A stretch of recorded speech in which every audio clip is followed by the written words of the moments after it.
Hello everyone. आज हम लोग क्लास 10 मैथमेटिक्स के चैप्टर 1.1 इस चैप्टर के सवालों को हल करेंगे। चैप्टर के सवालों को हल करने से पहले हमें समझना होगा कि एक चर वाले द्विघात समीकरण हम लोग किसे कहते हैं, ठीक है। क्योंकि इस चैप्टर से रिलेटेड जितने भी सवाल हैं उसमें जो है हमें एक चर वाले द्विघात समीकरण को उसमें यूज़ करना है। तो देखिए क्या है, हम लोग कुछ उदाहरण के सहारे समझ लेते हैं कि एक चर वाले द्विघात समीकरण किसे कहते हैं। देखिए पहला उदाहरण लेते हैं हम, x² + x - 132 = 0। सबसे पहले मैंने एक उदाहरण लिया है, ओके। ध्यान दीजिए यहाँ पे देखिए, यहाँ सिर्फ एक ही चल राशि x है। देखिए यहाँ पे चल राशि कौन सा है, x है चल राशि। यहाँ पे भी x², यहाँ पे x है, यहाँ पे x नहीं है, मतलब x का पावर 0 है। तो यहाँ पर सिर्फ एक ही, इस समीकरण में, ये जो समीकरण है यहाँ पे सिर्फ एक ही चल राशि है। वो चल राशि कौन सी है, x है। एवं x का अधिकतम घात या पावर जो है वो कितना है, देखिए यहाँ पे x का घात है 2, यहाँ पे x का घात है 1 और यहाँ x नहीं है, मतलब x का घात है 0। तो सबसे अधिक x का घात कितना है, यहाँ पे सबसे अधिक घात है 2, ठीक है। तो अधिकतम घात जो है वो x का है 2, इसलिए इसे एक चर वाला द्विघात समीकरण कह सकते हैं। अब देखिए यहाँ पे चल राशि चूंकि एक ही तो है, कौन सा चल राशि, x, तो इसीलिए एक चर वाला बोल सकते हैं। और द्विघात क्यों बोलेंगे, क्योंकि उस चल राशि का अधिकतम पावर कितना है 2, तो द्वि मतलब 2, तो इसलिए द्विघात। तो पावर चूंकि अधिकतम, घात चूंकि 2 है, इसलिए इसे हम लोग द्विघात समीकरण कहते हैं, ओके। कुछ अन्य उदाहरण लेते हैं हम लोग, थोड़ा सा और, एक ही एग्जाम्पल से समझे हैं, अब थोड़ा सा और भी कुछ उदाहरण देख के समझ लेते हैं। तो और एक उदाहरण लेते हैं, x³ + x² - x + 1।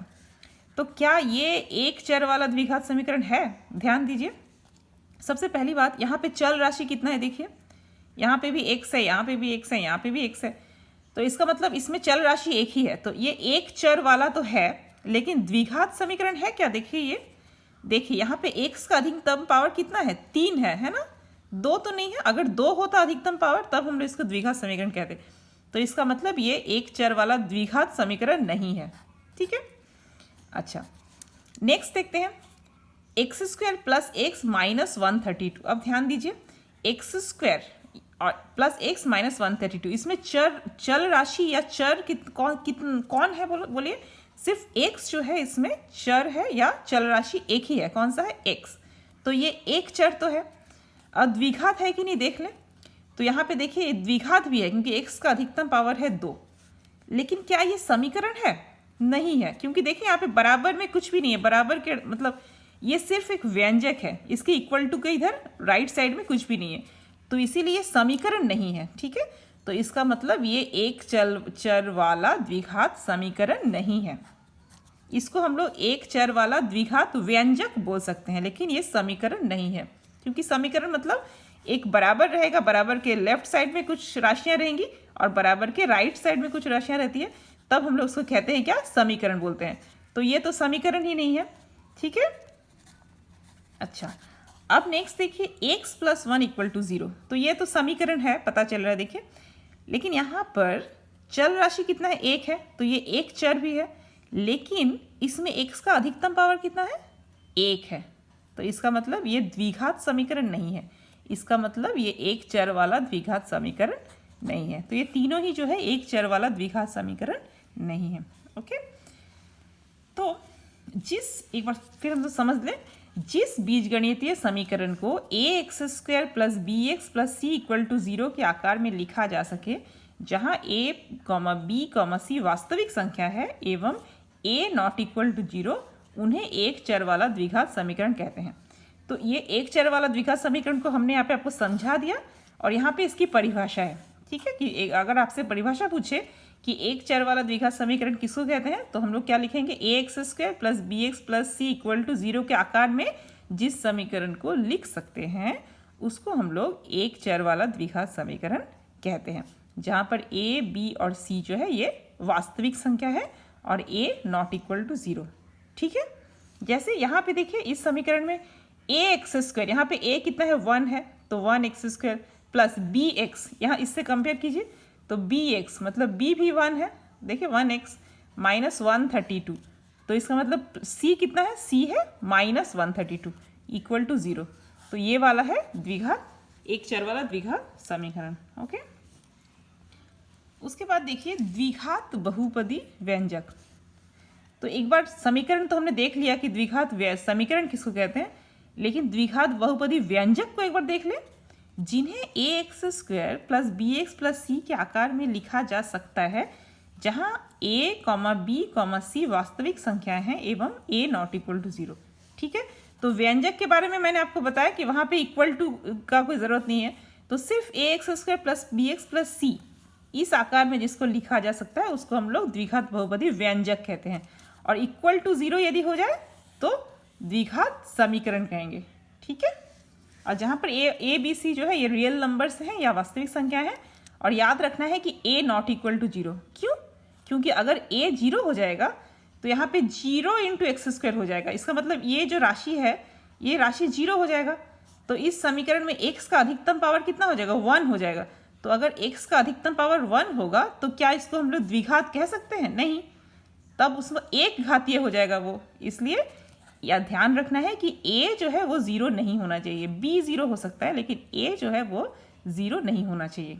ठीक है, ओके। इसके बाद चैप्टर की तरफ पढ़ते हैं। चैप्टर 1.1 में देखिए क्वेश्चन नंबर 1 को हम लोग ध्यान दें। पेज नंबर बुक में है पेज नंबर 4।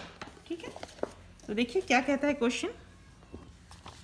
निम्नलिखित बहुपदी व्यंजकों में कौन सा द्विघात बहुपदी व्यंजक है समझकर लिखें। इनमें काफ़ी सारा देखिए बहुपदी व्यंजक दिया गया है, कौन कौन सा द्विघात बहुपदी व्यंजक है वो हमको समझकर लिखना है। ओके, तो पहला वाला देखते हैं हम लोग क्या है। पहला वाला है x² माइनस 7x प्लस 2। ठीक है, तो देखिए ये तो व्यंजक है क्योंकि इसमें इक्वल टू कुछ नहीं है, तो ये व्यंजक है। तो इस बहुपदी व्यंजक को ax² plus bx plus c के आकार में लिखा जा सकता है ना। देखिए ax² मतलब a कितना है यहाँ पे 1 है, देखिए 1x² माइनस 7x। तो देखिए इससे यदि कंपेयर करें तो माइनस 7x, और इससे कंपेयर करेंगे तो b कितना है, b है माइनस 7। ठीक है, और c कितना है प्लस c। तो देखिए कंपेयर तुलना कीजिए तो c है 2। ओके, एवं a नॉट इक्वल टू 0। 1 जो है यहाँ पे 1x² है, तो इसका मतलब 1 तो 0 के बराबर नहीं है, अतः यह एक द्विघात बहुपदी व्यंजक है।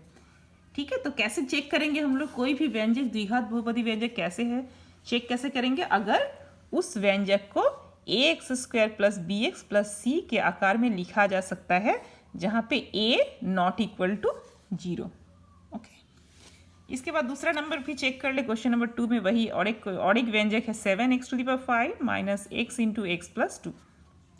देखिए इसको हम लोग क्या करते हैं, अच्छे से तोड़ के ठीक से लिखते हैं। ठीक है, तो 7x⁵ minus x into x plus 2 को क्या करेंगे, 7x⁵ माइनस इसको गुणा करेंगे तो x गुना x मतलब x² और माइनस प्लस माइनस, अच्छा ये माइनस होगा, माइनस प्लस माइनस और 2x है ना। इस व्यंजक में x का अधिकतम घात देखिए तो कितना है, इस व्यंजक में x का अधिकतम घात है 5, तो इसलिए यह द्विघाती व्यंजक नहीं है। द्विघाती व्यंजक कब होगा, जब x का अधिकतम घात 2 होगा, 2 मतलब द्वि। ठीक है, तो यहाँ पे चूंकि x का अधिकतम घात 5 है इसीलिए यह द्विघाती व्यंजक नहीं है। उसके बाद आप लोग नंबर 3 और 4 इसका जो है नंबर 3 और 4 आप लोग कर सकेंगे, बहुत ही आसान है, उसी तरह से कर लेंगे जस्ट तोड़ के उसको। ठीक है, अब क्वेश्चन नंबर 2 का 1 नंबर को हम देखते हैं। क्वेश्चन नंबर 2 का 1 में क्या कहता है, निम्नलिखित समीकरणों में कौन सा ax² plus bx plus c equal to 0 जहाँ a b c वास्तविक संख्याएं हैं एवं a नॉट इक्वल टू 0 इनके रूप में लिखा जा सकता है, उन्हें हम लिखें। अर्थात यहाँ पे देखिए काफ़ी सारा जो है समीकरण दिया गया है, पूछ रहा है क्वेश्चन में कि किन किन को हम लोग ax² plus bx plus c equal to 0 के आकार में किस किस को हम लोग लिख सकते हैं, ये क्वेश्चन है। तो चेक करके देखते हैं कि इसको हम लोग पहला वाला क्वेश्चन को चेक करते हैं, इसको ax² plus bx plus c equal to 0 के आकार में लिख सकते हैं या नहीं। देखिए पहला क्वेश्चन है x minus 1 plus 1/x equal to 6, और ब्रैकेट में दिया हुआ है x नॉट इक्वल टू 0, ये क्वेश्चन है। ठीक है, तो हल करेंगे। देखिए x minus 1 plus 1/x equal to 6 which imply, अब हम लोग क्या करेंगे, सब में देखिए x बटा 1 कर देंगे, इसको इसको 1/1 और लसा ले लेंगे, ठीक है। तो 1 1 और x का लसा कितना हो जाएगा, x हो जाएगा। तो 1 को x से करेंगे तो x into x x square, ठीक है।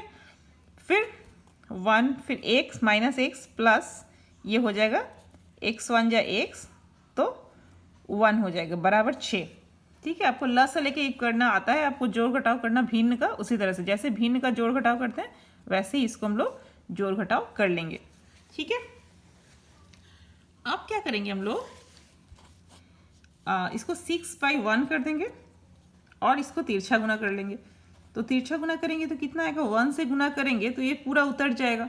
तो X square minus X plus 1 equal to X को 6 से गुना करेंगे तो 6x आ जाएगा, which imply X square minus X और ये प्लस 6x को हम लोग इधर ले आएंगे तो माइनस 6x हो जाएगा और प्लस 1 उतर गया बराबर 0, which imply X square minus 1x और माइनस 6x कितना हो जाएगा, minus 7x plus 1 equal to 0।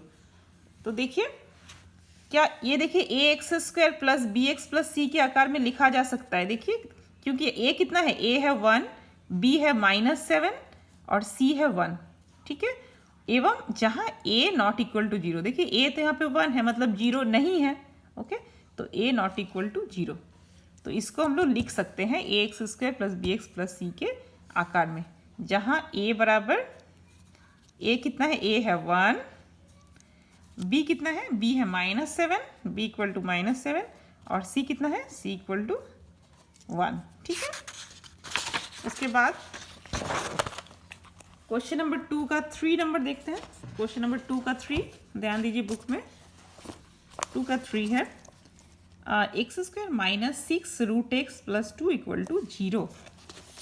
तो देखिए इस समीकरण को A X square plus B X plus C equal to 0 के रूप में नहीं लिखा जा सकता है।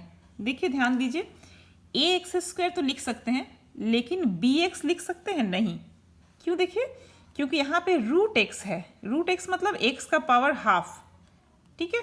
तो ये बी एक्स हम लोग इसको नहीं लिख सकते हैं, है ना, क्योंकि 6 रूट एक्स में एक्स का घात 1 है। एक्स का घात कितना होना चाहिए था, एक्स का घात हम लोग को 1 होना चाहिए, क्योंकि देखिए बी एक्स में एक्स का घात कितना है 1, लेकिन यहाँ पे x जो है वो रूट में है अर्थात x का घात हाफ है। तो इसीलिए हम लोग इसको A X square plus B X plus C equal to 0 के रूप में नहीं लिख सकते हैं, ठीक है। तो ये हो गया, नहीं होगा ये। अब क्वेश्चन नंबर 3 का देखते हैं। क्वेश्चन नंबर 3 में क्या कहता है, समीकरण x⁻6 minus x³ minus 2 equal to 0 चर के किस घात के लिए द्विघात समीकरण बन सकता है, आइए हम उसे लिखें, ओके। तो देखिए यहाँ x के पावर में 6 है माइनस x के पावर में 3 है माइनस 2 इक्वल टू 0, ये वाला है। तो देखिए जब ये समीकरण को हमने लिखा उतार लिया कॉपी में, x⁻6 minus x³ minus 2 equal to 0 which imply, अब देखिए 6 को हम लोग कैसे तोड़ेंगे, x³ के पावर में 2 है ना, देखिए तो 3 दूना 6 आ जाएगा। ये क्यों कर रहे हैं देखिए, तो x³ के पावर में 2 माइनस x³ और माइनस 2 इक्वल टू 0। तो देखिए x³ को अगर हम लोग y मान ले तो देखिए y स्क्वायर माइनस x³ को y माना है तो x³ की जगह में y माइनस 2। अब देखिए ये हम लोग किस रूप में लिख सकते हैं, द्विघात समीकरण ये बन गया या नहीं, देखिए y स्क्वायर मतलब इस चल राशि का घात 2 है माइनस y का पावर में 1 माइनस 2 इक्वल टू 0, जहाँ x³ बराबर y माना है हमने। तो यह समीकरण y अर्थात x³ y मतलब क्या, y को हमने x³ माना, x³ को y माना है, तो यह समीकरण y अर्थात x³ के सापेक्ष में, y के सापेक्ष में ये समीकरण एक द्विघात समीकरण बन सकता है।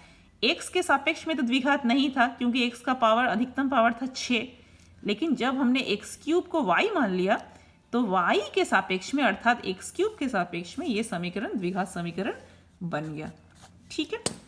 तो इस वीडियो में बस इतना ही, मिलते हैं नेक्स्ट वीडियो में नेक्स्ट क्वेश्चंस के साथ। Thank you so much.